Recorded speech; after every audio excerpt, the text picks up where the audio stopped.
Okay, so what we did, I took this round steel, it's just, you know, mild steel, and cut this shaft here for the wheel to go on. And this is the monster front wheel here. You can see fits in there like that there. And instead of cutting threads, because they're already so bloody long, I just made it so that you could just take a nut, a bolt with a spring washer and a regular washer, and just thread it into the end right there. And you know, it's a very positive effect there. But I ran into an interesting problem that I thought maybe I'd tell you guys about. I bought years ago a couple of sets of taps, and is made by American, what are those things made by? Here's one of them right here. And oh, doggone it, Vermont, is it? Vermont American? Yeah, Vermont American. 2 complete sets. One standard, 1 metric. And here's the standard 3/8/16. And it's kind of cool because it says what drill to use for that. And so I turned it down to the right diameter to fit through there. I drilled it with the appropriate drill, which happened to be 5/16. And then I start tapping. I got my tap guide and my ratcheting tap, right? And I get in there like 1/4 of an inch, and it just stops dead. It won't go any further. And I'm noticing that the piece I turned is actually rotating in my 3-jaw chuck. And you probably know that's a lot of pressure right there. And I'm rotating the doggone thing. I knew it wasn't crooked because I had a guide on it, and I just couldn't believe it. But I remember when I bought those taps, you know, and this particular one I never ever even used. This is the first time I ever used it after all the years of owning the doggone thing. But when you look at it, it doesn't look like the threads were ground. It looks like it was made out of dough or something, and they pressed the shape into it. And so when you look at it, it doesn't really give you a lot of confidence, you know. And so then I thought, well, maybe I need some high pressure lube, which I have for stainless steel and stuff like that. But for mild steel, I thought, well, I wouldn't need that for mild steel, right? So I get out the high pressure lube for stainless and exotic metals, and I'm able to go another 1/8 of an inch. Now I need a full inch worth of threads in here to get this, you know, rather modest bolt to go in there. And so first I get 1/4 approximately, then I get an 1/8, and then again it stops dead, completely dead. And I was just losing my mind, so I stopped everything, and I went ahead and made the brackets, you know, that hold the spindles, essentially like this here.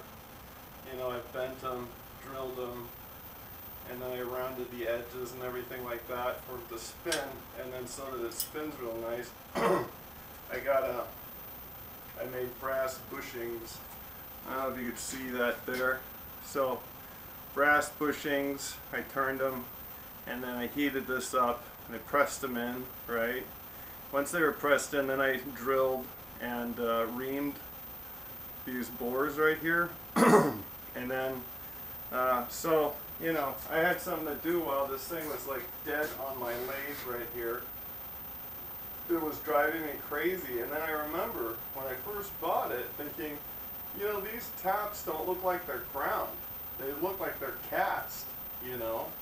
And then I remembered I got 2 huge, like, Pittsburgh tap sets, you know. I don't know if you've ever seen them.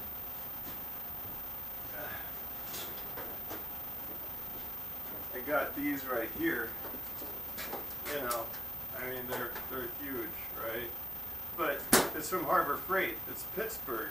These were gifts. I mean, I got one of these Mondo suckers from, you know, it's all metric, and another one that's all standard. And but I didn't hold a lot of value to it, you know, because it's Pittsburgh. But because this was happening, I was desperate, and so I decided to, you know, give it a try. So when I looked at this, which also titanium nitrate coated, you know, I looked at it and I'm like, well, these look like they're ground, right? Even though they're cheap crap. I mean, look at the shank, is super thin compared to this beefy one here from Vermont, America. It does not say anything on there outside of the size, and it doesn't tell you what drill to use or anything like that. I popped this sucker in there, and it goes through the material like butter. I mean, just creams through it like it's like butter, right? So anyway, for you people out there that ever need to like invest in some taps or something, don't buy Vermont, America. You know what? If you want, save the money, and then for a couple of bucks, buy the Pittsburgh ones, you'll be better off. I mean, of course, you know, the big fear is that you go through all this machining and all this special care to make the part just right, and then you break the damn thing off inside the bore, right? But you know what? I'd rather break off something that's cutting than to just get in there like, you know, 1/8 of an inch or whatever and be pissed off. So anyway, these pieces here are nothing more than, you know, 1 inch, is it, or I can't remember. It's pipe, you know, it's regular plumbing pipe, steel pipe, and you know, I bored out a certain amount of it to press in the bushing on either side. I drilled the center 3/4, and this one's half actually at this point, this stage here. This one I bored out to 3/4 of an inch, and then I pressed my shaft in there. So this is the unmachined section, and now I'm gonna weld it in there, and that's gonna be the first spindle with the camber angle in there, and then the caster is just going to be the angle of the kingpin beam, essentially. So, you know, it's I got an angle on there, whether or not it's the right one, I don't know, but I can change that later on if I need to, or, you know, whatever. This is the first time I've ever done anything like this, but these pieces here, I was really lucky that my sheet metal brake could bend these. You know, it needed to be adjusted a slight amount afterwards, but, you know, it worked real good. And then, of course, when this relatively thin piece of metal is attached to the front I-beam or beam, is going to be gusseted to strengthen right there. So I got 2 of those, 2 of these, but only one shaft. I got a machine one. I'm going to weld this one up first right now and see how that goes. But anyway, I hope you found that interesting. Please comment if you would. Thumbs up me if you would. And tell a friend. Alright, greatly appreciate it. Alright, thank you.